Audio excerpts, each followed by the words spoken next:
don't compare yourselves to others. Don't compare yourselves to us. Don't say, well, so-and-so is doing this and this and this. Surely I can handle my day.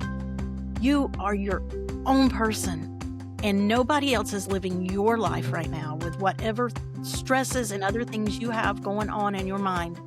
You are you, and it's okay to need a break. Hey, Melanie, how you doing?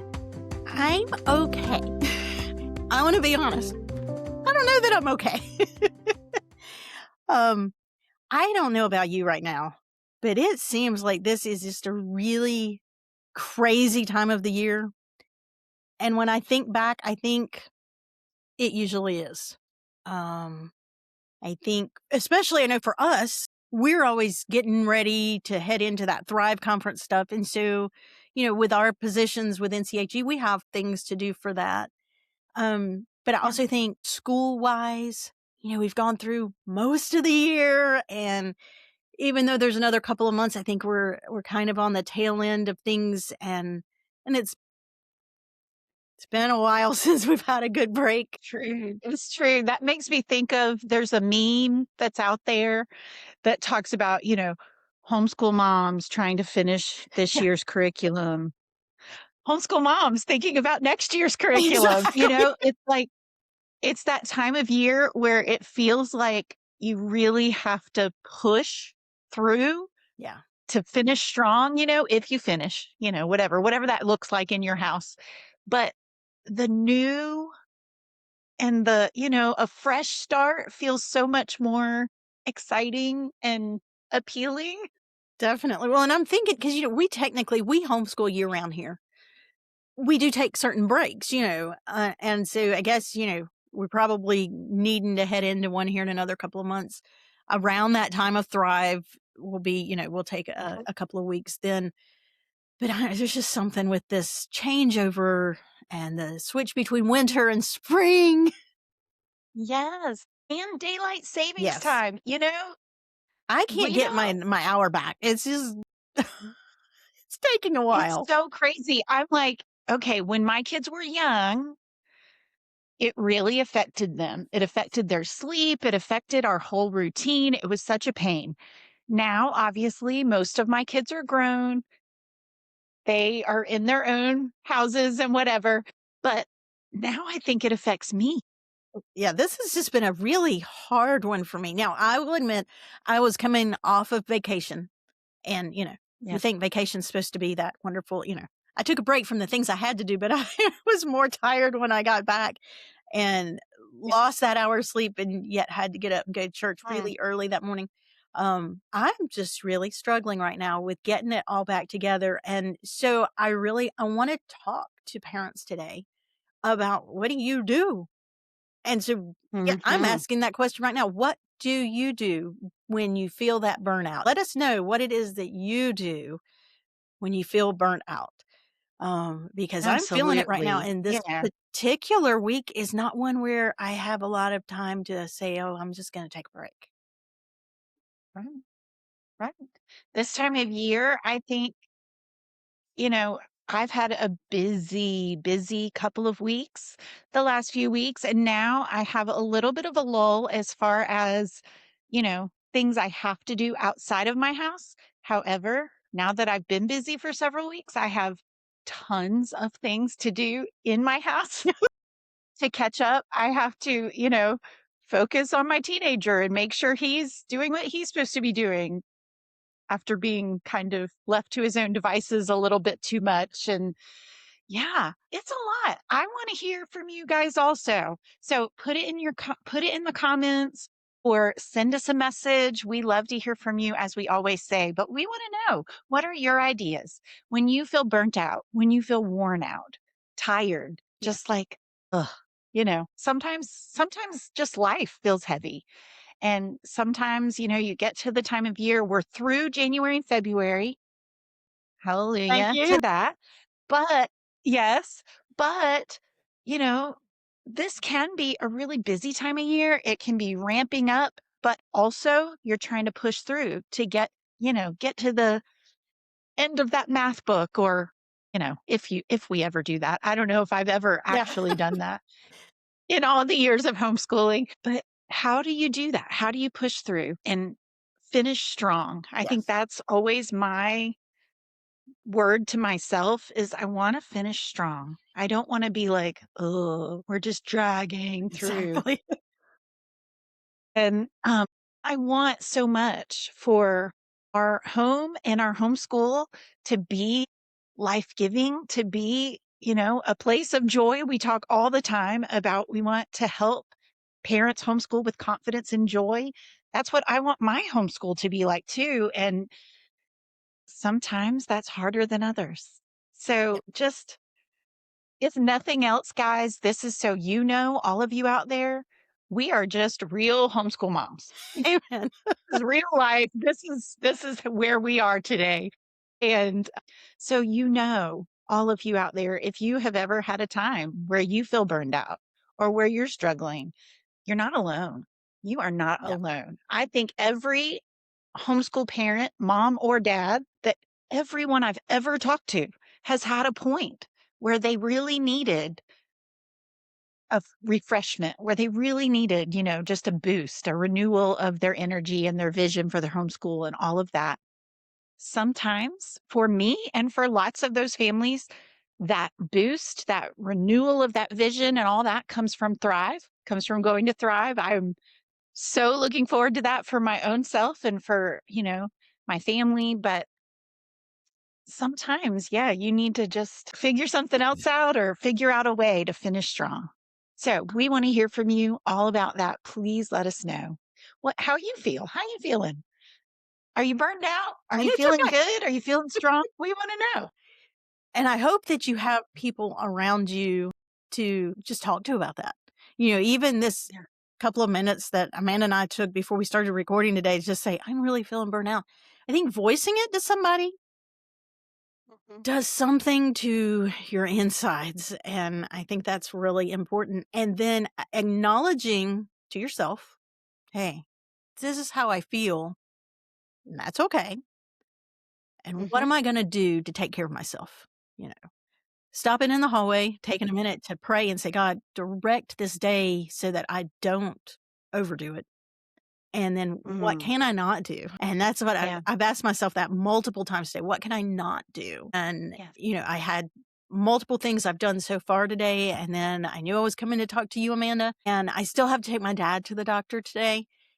But I know what some of the things that normally would have happened today that I just had to be like, it's not going to happen. And today was actually a day we already weren't going to be having school for other reasons. But if it were, it's good to have a backup plan.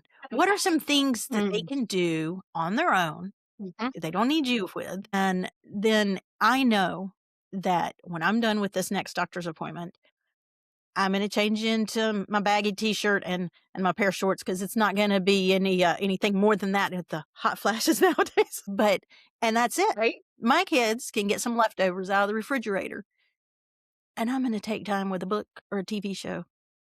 And it's Mhm. okay to have that me time because if I don't, what would I be like for my family? It might not be pretty. Right. That's exactly right. Yeah. What about you, Amanda? It is. It's a challenge. So for me, I have been trying to do the same thing, like kind of recalibrate my priorities. I have been trying to be more intentional about spending time in the word, spending time in prayer. At this stage of my life, I really do have more time probably on my own than I ever have. My son has been working a lot of hours. And so, really, it's just me a lot of times in this house. And so, I've been really figuring out okay, how do I order my day where I get the things done I need to get done, but I'm doing those things that fill me up too. And our church group has been reading through the Bible together, and that has been such a joy. Also, like you said, taking those minutes of saying, okay, nobody needs me. I can sit down and read this book for a while or sit outside and look at the flowers that are starting to bloom and enjoy the springtime, stuff like that that I think is so important. And even now, when my kids were small, my husband was very key in helping this happen for me because, mommy, mommy, mommy all the time. But he was really good about, even when he worked long hours, and he did when they were small, he would take time sometimes, wasn't super often, but he would take all the kids, go to Lowe's, do something, work on a project together. And then I could have that time to just, refocus, recalibrate. And it was such a gift.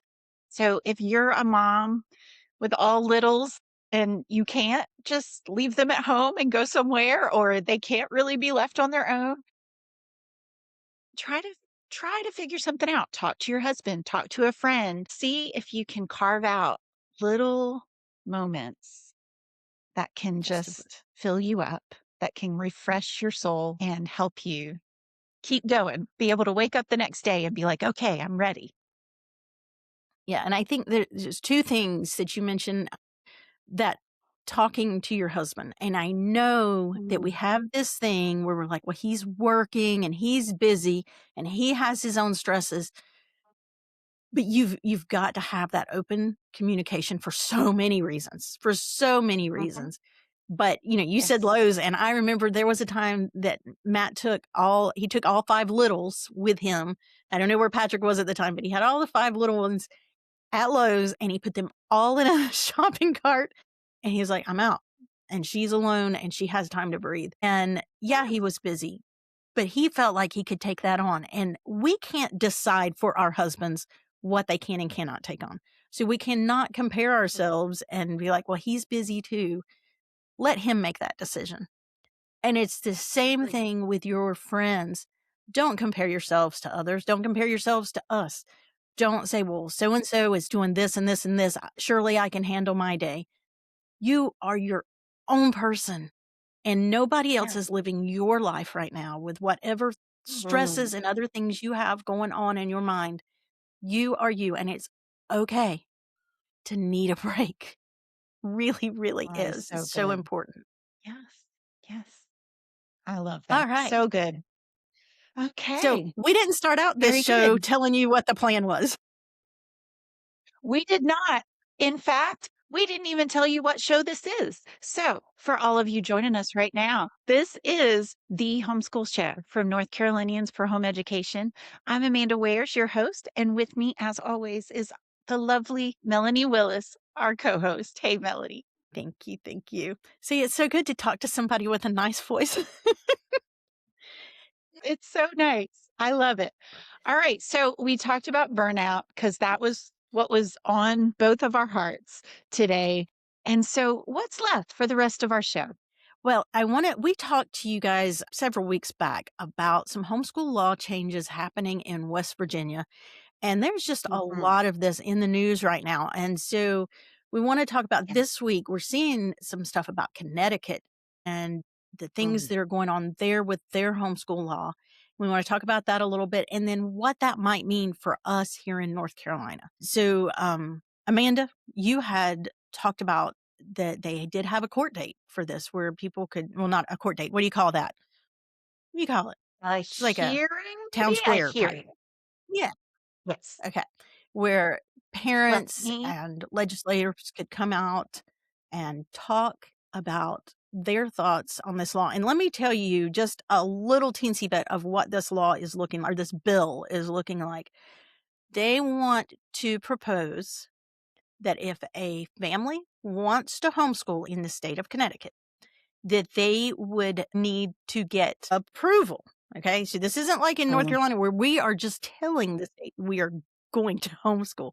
They would need approval from the state, from the local school board, and from the Department of Children and Family there in the state of Connecticut. And then somehow prove that they are doing equivalent teaching, quote, equivalent teaching to what the children would be getting in the public school system there. Wow. yeah. It's so burdensome. Like when I saw this and imagined myself, having lived my whole life in North Carolina and homeschooled all these years here, I cannot imagine having to go through that. And really it's assuming that any parent that wants to teach their own children, it's assuming negative intent. Like Yes. it's assuming that they want to harm their own children. And they have to go through all these steps to prove that they're not, first of all, and that they are doing equivalent instruction with the public school, which that's a whole other thing of why would we want to do that? But Yeah. being forced, We don't being want to. forced to do that is a real problem. Like people pull their kids out of public school because they don't want equivalent instruction, right? Yes. It's it's a little wild. I've been homeschooling 21 years. I know you have been around similar amount of time, maybe a little bit more. And I've never in all the years that we have homeschooled, I have never seen such an attack on homeschool freedom Mhm. as this last few years. I mean, it's popped up here and there through the years, but last year and this year, it has been all over the country. And it has been like severe. So this is crazy, but there is always hope. There is always, these positive moments that you can look at and think, wow, that is so cool. So I thought this was really neat. They had a hearing several days ago, a couple days ago, about this bill coming up in Connecticut. And the hearing went 19 hours. There were 300 families testifying, and an additional 3,000 written testimonies were submitted.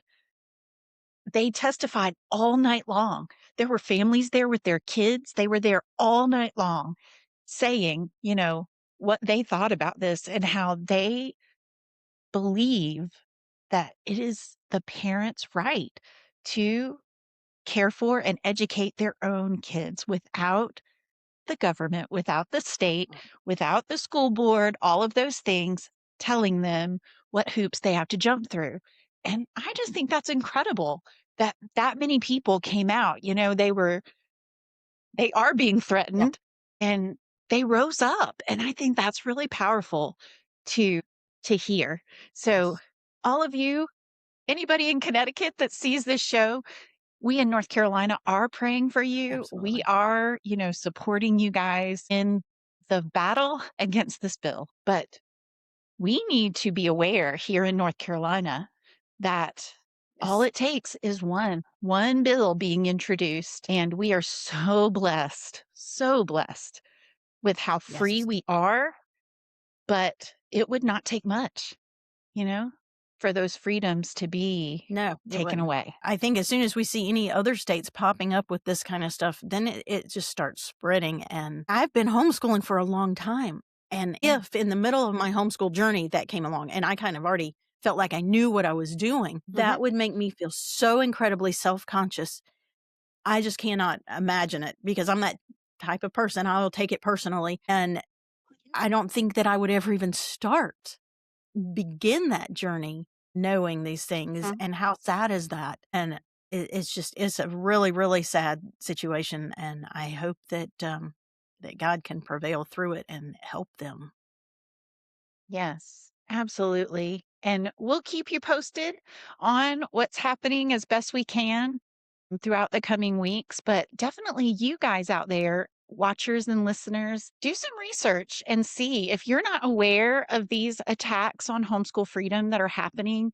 Definitely look around and see because it is happening in multiple places in our country.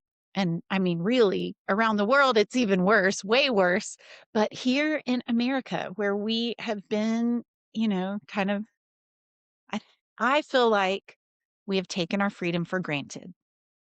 And Definitely. we've kind of been lulled into this complacency. And I feel like we need to be aware. We need to kind of open our eyes a little bit, maybe not be so complacent and realize that, yeah, it's happening. It's happening right now. And Definitely. it's not just, I see on different social media online, I see people say, oh, well, you know, these extra regulations are going to keep kids safe and I'll go along with them. I'll go along with anything if it keeps more children safe. But the reality is that is not what happens. That is not the result. In different states that have passed harder regulations, the end result is more kids are not kept safe. That's just not reality. It's just not how it works. So, yeah, please be aware. Please be in prayer for our friends in Connecticut. Our friends in West Virginia are still struggling. And just, yeah, do your research.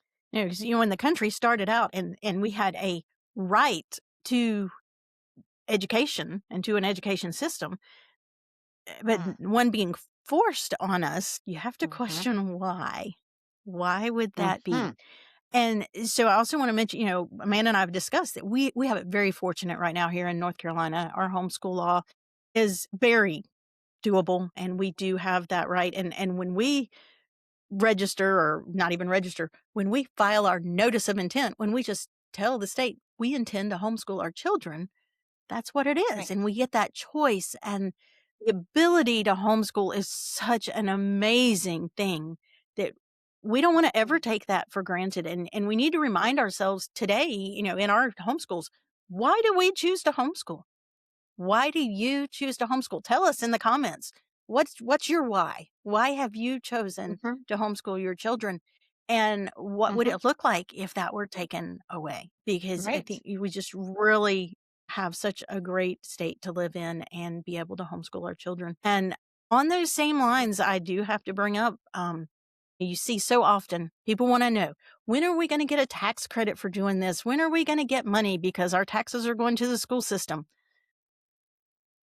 Do we really want that? Right. No, we don't. Yeah. Yeah.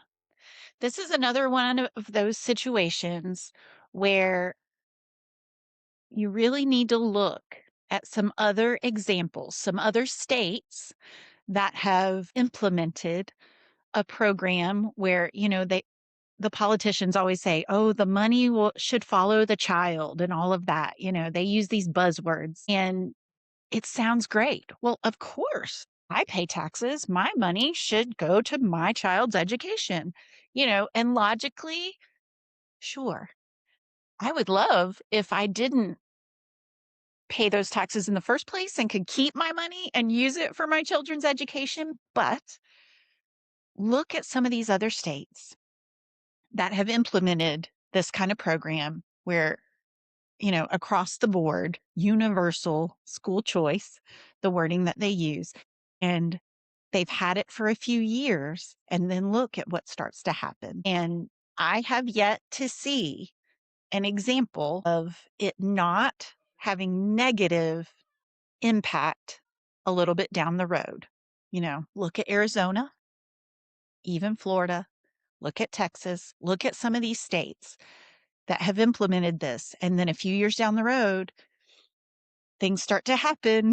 The money, it doesn't work out like all sunshine and roses, like they were told. Things start to get more expensive because, Mhm. ooh, all this money is flowing and prices out anybody who wants to be independent of the government. Regulations start to creep in.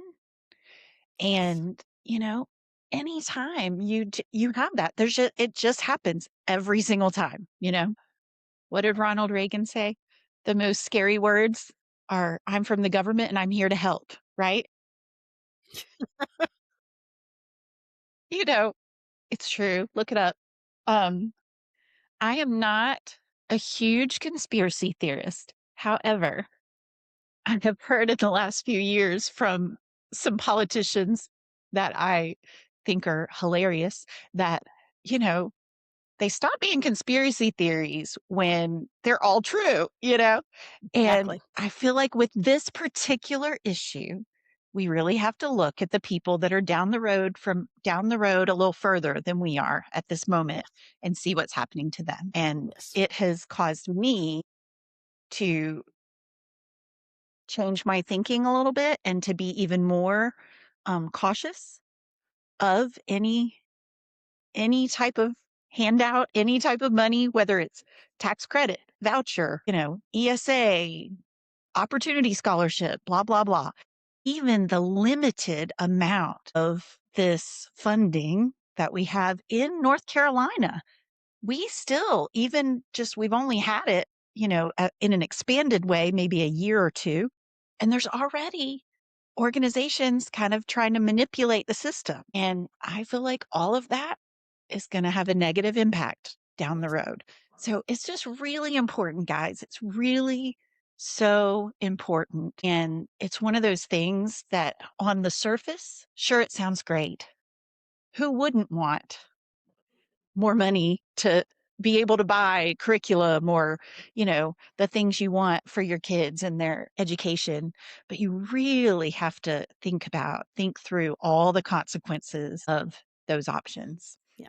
And whatever your why is, your kids are so Mm, much more important than any little bit of funding from the government. absolutely. Don't worry about the money. And, you could go back in even this season. Earlier in the season, we talked about some uncommon resources. Yes. In that series, we had a lot of great ways to provide many opportunities for your kids for very low cost or free. There are so many ways to do what you want to do and not compromise. Absolutely. So, yeah, absolutely. Check those out. I think that would be helpful for you too. So, speaking of low All right. cost, I have an art project to show you guys today. I Yay! love these. That is incredibly low cost. So, I saw this online and I'm just going to show you this one. I'm not even going to show you really how to make. This is my little stick man. Isn't he cute? I can't make him show up. Okay, there he is. My stick man. And the ones that I actually saw online didn't even have arms. I got fortunate and found myself a little stick that had arms. Most of them were just the two legs and stand up and then you make them a little hair. Obviously, this is just some yarn wrapped around. That simple. And I think it's awesome. And the kids loved making these. It was just, we had all these little different colored stick stick men. So I Those think are that so cute. you can have a whole day of just going out, finding the sticks, taking a nature walk, do something fun, and then a little art to go along with it. I love it. That is so cool. And naturally, because if you pick up 5 sticks out of the yard, they're all gonna be different. So That's right. they'll all be unique, and that's so cool. I love it. Make all That's neat. kind of little stick men. All right, and so before we close out today, we do have just a teensy bit of homeschool news. We're headed towards the end of the year, so things are winding down a little bit. So first and foremost, this week, this Thursday is the last day that you can register for the Durham Bulls Education Day. And so Ooh. if you're planning on going to that, which is the end of the month, it's April 28th is the date of the field trip. But this Thursday, April 2nd, is the last day to register. And so you don't want to miss out on that. They're going to be playing the Jacksonville Jumbo Shrimp, I believe. And there will be lots of educational opportunities all around the ballpark, and lunch will be served. And it'll just be a great day to get out in this nice warm weather and enjoy being with your family while doing something educational. And then, Amanda, we also have Thrive coming up. So tell us a little bit about registering for Thrive. Absolutely. Absolutely. So registration, our pre-registration is still open. You can register up until May 14th, the week before Thrive opens. Now, if you miss this pre-registration window, you could always register on site. That'll be available throughout the whole weekend of Thrive, but we want to save you money. So please don't miss out. Make sure you pre-register. There's a lot of really exciting things going on at Thrive this year. And kind of new opportunity that I am personally excited about is we have the ASVAB coming. ASVAB is the Armed Services Vocational Abilities Battery. I think I got that right. And the CEP, which is Career Exploration Program. So ASVAB is not just for people going into the military. And I didn't realize this until earlier this year, but they are really reaching out to as many high school students and even graduates, young adults that want to learn more about their gifts and talents and what they would be good at in their career. And they are providing the ASVAB for our attendees. It's totally free. So, this is a really cool opportunity. I am definitely having my teenager take this test. I think it will be so good for him. But it's a great thing that ASVAB is going to be at Thrive. They'll have a booth. You'll get to talk to them. They're going to talk all about the test and explain it. Then there will be an opportunity for kids, young adults, to take the test. And then they sit down after the test and really explain the results. So I just think that's a fabulous opportunity that we have. We've never had it before. It's really exciting. And that's just one small example of all the many, many cool things, cool opportunities, workshops, vendors, meetups, mentors, just so many things for you, every member of your family. So come on out. Make sure you go ahead and pre-register so you get the best deal. And we cannot wait to see you at Thrive. That's awesome. So until next time, don't forget to like, comment, subscribe. Please share this with your friends, especially if you think they might be dealing with some burnout right now. And as always, keep homeschooling with confidence and joy. Bye-bye.